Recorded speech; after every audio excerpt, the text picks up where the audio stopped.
warahmatullahi wabarakatuh.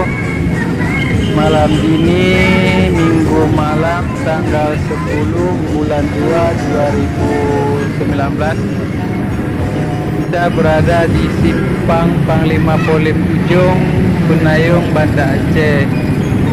Kami malam ini bersama kakak Raisya akan naik odong-odong.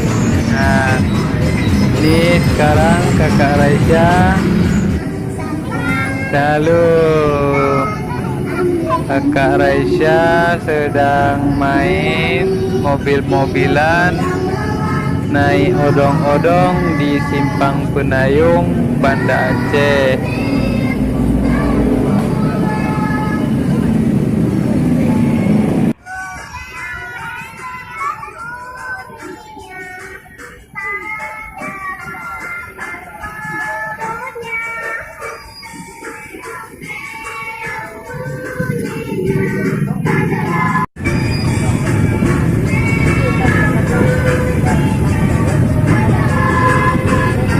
Ini Kak, ada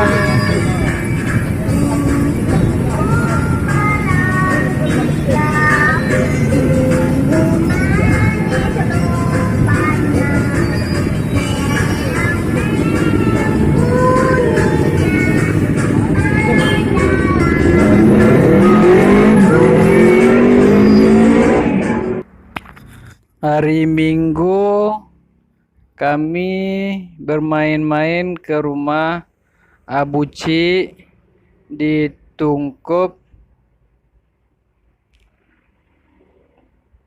Adik Aslam lagi ngaji surat Yasin. Dibuka nih, dibaca biar jadi anak yang soleh. Mana adik bukanya?